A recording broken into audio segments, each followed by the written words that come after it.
नए टॉपिक के साथ आज अपन वीडियो की शुरुआत करते हैं। और आज संडे स्पेशल आप सभी के लिए मैं शानदार सा टॉपिक लेकर के आई हूँ। और आज का जो अपना टॉपिक है वो खास तौर पर मैंने लड़कियों और महिलाओं के लिए बनाया गया है। तो आज का अपना टॉपिक ये है कि जो भी लड़की या महिलाएं हैं ऑनलाइन ऐप से कैब बुक करती हैं, अपना सफर करती हैं, क्या उनका जो सफर है वो सुरक्षित है या नहीं है, आज अपन इसी टॉपिक पर गहनता से चर्चा करने वाले हैं। तो जिसने भी मैं YouTube चैनल एडवोकेट मैडम जी को सब्सक्राइब नहीं किया है वो सब्सक्राइब कर ले, ताकि हमारी लेटेस्ट अपडेट कानून से रिलेटेड आप तक पहुंचती रही। मान लो आजकल लड़की और महिलाएं घर से बाहर रहती हैं, वो कोई काम के लिए घर से बाहर भी जाती हैं। कई महिलाएं ऐसी भी है जो घर से बाहर रह करके नौकरियां भी करती हैं।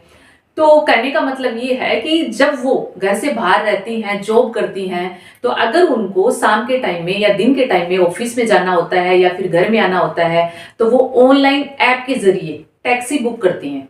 और वो ये सोचती हैं अगर हम कंपनी के जरिए, जैसे कंपनियां होती है ओला है, उबर है, ऐसी कंपनियों के जरिए वो टैक्सी बुक करती हैं। वो ये सोचती हैं कि हमने अगर टैक्सी बुक की है इन कंपनियों के माध्यम से तो हम अपने आप को सुरक्षित महसूस करती है वो, और अपने आप को सुरक्षित भी समझती है।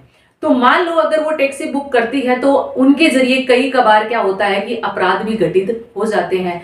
वैसे अगर देखा जाए तो अक्सर ये एक तरह की सुरक्षित भी है, लेकिन कई बार अपराध भी घटित हो जाते हैं। और वो कैसे होते हैं मैं आपको बताती हूँ। अगर कोई भी लड़की या महिला दिन के टाइम में जैसे कोई टैक्सी बुक करती है तो वो दिन के टाइम में तो सुरक्षित है। अगर वो नाइट के टाइम में कैब बुक करती है तो उनको स्पेशल इन बातों का ध्यान रखना चाहिए जो मैं आपको बताती हूँ। मान लो अगर कोई लड़की या महिलाएं नाइट के समय में अगर सफर करती है और वो टैक्सी बुक करती है कंपनी से, तो उनके पास गाड़ी के नंबर और ड्राइवर का नाम भी आता है।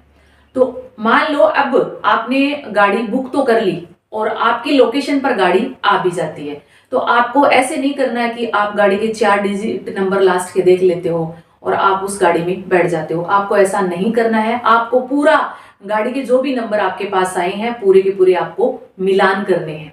और मिलान करने के बाद में आपको ड्राइवर का जो नाम आया आपके पास, उस ड्राइवर का नाम पूछना है। उसके बाद आपको एक गाड़ी की फोटो क्लिक करके अपने घर में किसी भी मेंबर को, चाहे आपका मम्मी हो, पापा हो, भाई हो, बहन हो, किसी भी एक पर्सन को आपको वो फोटो भेजनी है, ताकि उनको पता रहे कि आप जहां भी हैं आप सुरक्षित हैं। और आप उसकी अगर स्क्रीनशॉट या फोटो जो भी आप उनको भेजते हो तो उनका पता रहे कि आप कौन सी गाड़ी में बैठे हो और कौन उसका ड्राइवर है। तो इससे भी आपके साथ दुर्घटना होने से बच सकती है। अगर आप ऐसा उस ड्राइवर के सामने करते हो तो वो भी सतर्क हो जाएगा, आपके साथ किसी प्रकार की कोई घटना घटित नहीं होगी। क्यों? क्योंकि उसको ये लगेगा कि इसने सारी लोकेशन है, गाड़ी के नंबर है, मेरा नाम है, सब कुछ अपने घर पर बता दिया है। तो इससे 99% आपके साथ कभी भी किसी प्रकार का कोई गलत नहीं होगा। मान लो आपके साथ घटना घटित कब होती है? आपके साथ घटना घटित तब होती है जब आप किसी गाड़ी को बुक करते हो और गाड़ी आपके पास आ जाती है और आप क्या करते हैं, आप 4 डिजिट नंबर लास्ट के देख लेते हो और गाड़ी में बैठ जाते हो। तो आपको ऐसा नहीं करना है। और गाड़ी में बैठने के बाद में गाड़ी क्या होती है, लॉक हो जाती है। और लॉक होने के बाद में आप क्या करते हो, अपना फोन ले लेते हो, फोन चलाते रहते हो, फोन में ध्यान रखते हो और आप नहीं लोकेशन देखते हो कि गाड़ी कहाँ पहुंची है या कहाँ नहीं पहुंची है। तो आपका अक्सर फोन में ध्यान रहता है और ड्राइवर को ये लगता है कि इसको तो पता ही नहीं हम कहाँ लेके जा रहे हैं और कहाँ जा रहे हैं, ये तो अपने फोन में लगी हुई है। तो आपको ऐसा नहीं करना है। जब भी आप गाड़ी में बैठो तो आपको सतर्क रहना है कि आपकी गाड़ी कौन सी लोकेशन पर और कहाँ जा रही है। तो आपको पूर्ण रूप से इस चीज का ध्यान रखना है। कई लड़की या महिला ऑफिस में जॉब करती हैं तो उनका टाइम क्या होता है कि फिक्स होता है और वो उसी हिसाब से अपने ऑफिस से बाहर आती है। तो कई बार घटना घटित होने के चांस तब भी होते हैं जब कोई लड़का या कोई व्यक्ति किसी का पीछा कर रहा हो, उस लड़की का पीछा कर रहा हो और उसको पता हो कि ये लड़की 7 बजे अपने ऑफिस से बाहर आएगी और आकर के टैक्सी बुक करेगी। और अक्सर क्या होता है कि आप लोग वो अपना फोन चलाते रहते हो या किसी और चीज में खोए हुए रहते हो, तो वो आकर के अपनी गाड़ी लगा दे और आपको पता ही नहीं। आप ये सोचते हैं कि मैंने टैक्सी बुक की थी, तो क्या पता टैक्सी आकर ही रुकी होगी। तो आप क्या करते हो, बिना उससे कुछ पूछे और या ना कुछ बोले उस टैक्सी में बैठ जाते हो। तो ऐसे में भी आपके साथ घटना घटित हो सकती है। तो आपको इस चीज का भी ध्यान रखना है। अगर आप कभी भी कोई गाड़ी बुक करते हैं और आपके पास कोई गाड़ी आती है और आप उसमें नंबर की मिलान करते हो और वो गाड़ी के नंबर है वो मिलान नहीं होते हैं, तो आप उससे पूछो कि ये वो गाड़ी नहीं है जिसने मैंने बुक की थी। अगर वो आपको रिप्लाई में ये जवाब दे कि जो मैडम आपने गाड़ी बुक की थी वो गाड़ी बीच में खराब हो गई, या वो कहीं अन्य चले गई, वो कहीं किसी काम के पर्पज से मैं लेके नहीं आ गया, तो फिर ऐसी अगर वो कंडीशन आपके सामने रखता है तो आप ऐसी गाड़ी में कभी ना बैठे, आप उसी गाड़ी में बैठे जो आपने बुक की थी। अब आपको मैं एक बात और बताती हूँ, अगर आप ऑनलाइन गाड़ी में सफर कर रहे हैं तो आपको खास तौर पर यह ध्यान रखना है कि आपको कभी भी मोबाइल या फोन नहीं चलाना है। आपको हमेशा ये देखना है कि आपकी गाड़ी कौन सी जगह जा रही है और कौन सी लोकेशन पर जा रही है। आपको विशेष तौर पर यह ध्यान रखना है।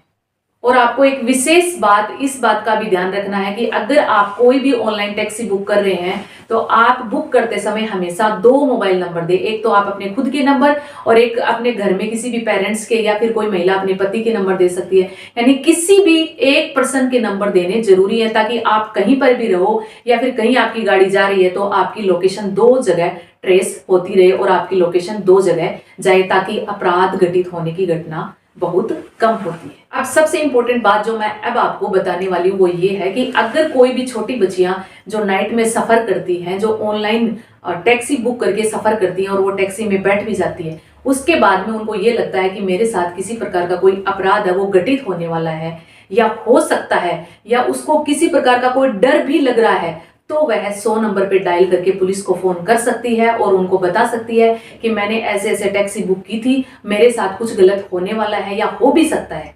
अगर उनको नॉर्मल डर भी लग रहा है तो भी वह फोन करके पुलिस को बता सकती है। ऐसा नहीं है कि आप 100 नंबर पे फोन करोगे तो पुलिस आपके ऊपर किसी प्रकार का कोई मुकदमा बना देगी। आप ये सोचते हो कि मेरे साथ अपराध तो हुआ ही नहीं है, फिर भी मैंने फोन कर दिया, तो ऐसा नहीं होता है। आप आराम से उनको फोन करके बता सकते हो। अगर लोकेशन पर पुलिस आ भी जाए तो आप उनको कह सकते हो कि मेरे को ऐसा लगा, मुझे डर लगा। कि आपको ये नहीं सोचना है कि मैंने 100 नंबर पर फोन कर दिया तो पुलिस मेरे को थाने में लेके जाएगी या फिर किसी प्रकार का कोई केस बन जाएगा, तो आपको ऐसा नहीं सोचना है। आप आराम से 100 नंबर पर फोन कर सकते हो। मान लो लोकेशन पर पुलिस पहुंच भी जाती है, आपकी कैब यानी कि आपकी टैक्सी के पास पुलिस आ भी जाती है, फिर आपसे पुलिस पूछताछ करती है कि आपने हमें फोन किया था, आपके साथ किसी प्रकार का कोई अपराध तो घटित नहीं हो गया हो, हुआ हो या नहीं हुआ हो। अगर आपसे पुलिस पूछताछ करती है तो आप उनको कह सकते हो कि सर मुझे डर लगा, मुझे ऐसे लगा कि मेरे साथ अपराध हो भी सकता है या नहीं भी हो सकता, मुझे डर लगा, तभी मैंने खुद को सुरक्षित रखने के लिए मैंने आपको कॉल कर दिया, मैं बिल्कुल सेफ हूं। अब